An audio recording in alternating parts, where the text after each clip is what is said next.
دادا ڕۆژان فەرموو خوشکی من. سلام عليكم. عليكم السلام ورحمة الله. ڕۆژان خان فەرموو خوشکەکەم. باش مامۆستا بەڕێز. خوا لە ڕاستی بیا خۆ زۆر بەڕێزم، سوپاس دەکەم. بەڵێ مامۆستا من پرسیارێکم و داواکاریەکم هەیە. فەرموو پرسیارەکەت. بەڵێ مامۆستا پرسیارەکەم ئەوەیە سەرفترە لە ئاخری ڕەمەزانی بدەی بابرێن باستۆی لە جێنەی یان چەندی زووتر بدرێتن. بەڵێ بەڵێ داواکاریەکەشم مامۆستا ئەوەیە داوا لێ دەکەم، داوا لە جەناب و هەموو ئەو بینێرانە دەکەم کە ئێستا لە دێر بەرنامەکەنە نەخۆشن، داوا دەکەم دوو بکەن خواشپان ببنێتن. ئینشاءالله خوا شفای بەخێر بە بەرەکەتی ئەم مانگی پڕبەرەکەتی ڕەمەزان و دوعای موسڵمانانی دەم بە ڕۆژوو دەم بە زیکر بۆ دەنێرێ. یا ڕەبی خوا شفای بدە خوشکە باشەکەم. ئینشاءالله دوعای جەماعی بۆ دەکەین، خوا لە ڕازی بە ئیزنی خوای پەروەردگار ئینشاءالله.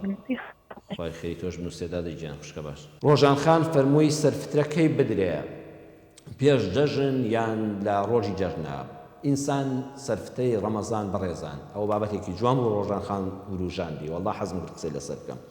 سەرفتەی ڕەمەزان بەڕێزان بۆ ئەوەیە لە کۆمەڵگەی موسڵماندا هیچ موسڵمانێک هیچ ماڵێک خێزانێکی موسڵمان کە لە مانگی ڕەمەزانە بە ڕۆژوو بووە جەژن بە بێنازینەکە.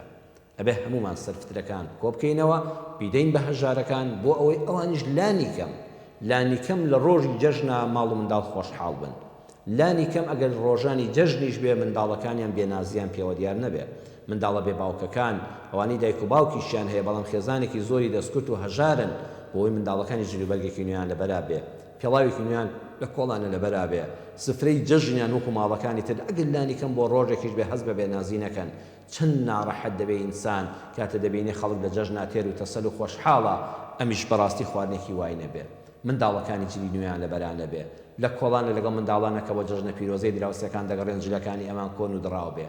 وەیە سەرفترە ئەوەیە ئەم فەقیر و هەژارە لە ڕۆژی جەژنە هەست بە ئاسوودەی بکەن، هەست بە مرتاحی بکەن، بە تایبەتی منداڵ چاوگەشەکان هەست بە خۆشی و شادی بکەن، باوکودێکیش هەست بە خۆشی و شادی دەکات. جا ئەمە دەتوانی تۆ یەک ڕۆژ پێش جەژن بیدەی، دەشتوانی لە ئێستاوە بیدەی، ئەتوانی لە ئەوەڵی ڕەمەزانیشەوە بیدەی. واگەر تۆزە دەست پێشکەری بکەی، یعنی هەفتەیەکی بمێنێ بۆ جێژن سەرفترە بدەی هەر زۆر باشە. بۆ ئەوەی ئەگەر سەرفترەکان کۆبوونەوە، یعنی تو ئێستا لە شەوی جەژنا دەتوانی سەرفترەکە زایەکەی، بەس کابرا فریان ناکەوێت.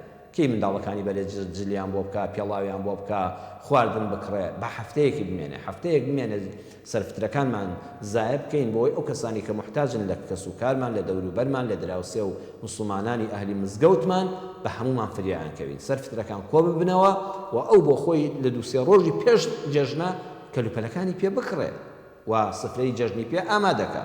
و بەنسبەت لە لیژنەی فتوای بەڕێزی شەوا قسەم لەسەر قسەی مامۆستایانی ئازیزی خۆم نییە کە 2500یان داناوە، بەڵام تکاتان لێ دەکەم. ڕۆژان خان بابەتێکی باشی وروژان سەرفترە با بەڕێزان خۆمان نەخەڵەتێنین. کاکە بۆ کابراگەگە هەمووی ئەواران شلە و برنجێکی سادە دەخوات تۆ 2500 بدە.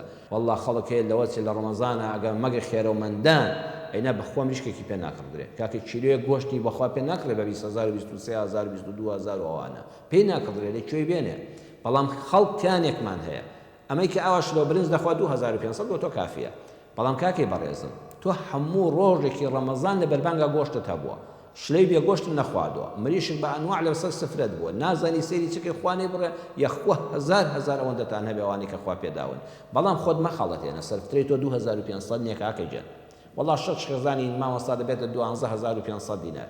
کاکە تۆ لە خوا بەزیا بێ سفرەت ڕازاوەیە هەموو ڕۆژێک گۆشت لەسەر لەبەر دەما بووە، هەموو ڕۆژە سفرەکەت بای 100,000 دینار خواردنی لەسەر هەڵدەگیرێ. ئەوە خۆت مەخەڵەتێنێت دەکاکە تۆ 10000 بدە. وەڵڵای الحەمدوللا کە هەتا سەرفترە واجب نییە حەد 2500 بێ. بەخوا خەڵکم بینیەوە بە دەفتەر دۆلار دەڵێ یەک لە من دەپرسێت مامۆستا 2500 ئەم ساڵیان 3000 کوڕە وەڵڵا عیبە لە 500 دینار دەپرسی تۆ بە دەفتەر دۆلار فڕێ دەدەی دەڵێ یەک کاکە تۆ 10000 بدە، کوڕە تۆ 15000 بدە، کوڕە تۆ 25000 بدە. پارەکە هیچ ناکە عەزیزەکە. وەڵڵاهی 10 نەفەر بی دەکاتە 25000 وانە بە 25000 1 کیلۆ گۆشتی حیوان دەکە. وەرە وەڵڵا جلی منداڵێک ناکە پێڵاوێک ناکە، پارەکە بێ نرخ بووە بۆی نە بەژمارە پێداڵن زۆر. بۆیە ئەو کەسانی کە خوا پێداون لە سەرفترەدات کاتان لێ دەکەم زۆرترین بڕبەخشن دڵی خۆتان ئیسراحەت کەن. ئەوەی کە سادە شەو فەقیرێکە و شلۆ برنجێکی ئاسایی دەخوا 2500 لەسەر فتوای مامۆستایانی ئازیز و بەڕێزی خۆم لە لیژنەی فتوا کافیە. دەڵی داواکاریەکشم هەیە نەخۆشم یا ڕەبی خوا شیفات بدە مسلمانان با دوعای خێر بۆ یەک بکەین یا ڕەبی خوا شیفای هەموو نەخۆشەکانمان بدەیت خوا هەموو لەش بە ئازارەکانمان ڕزگار کەی خوا هەموو دڵتەنگەکانمان دڵخۆش کەی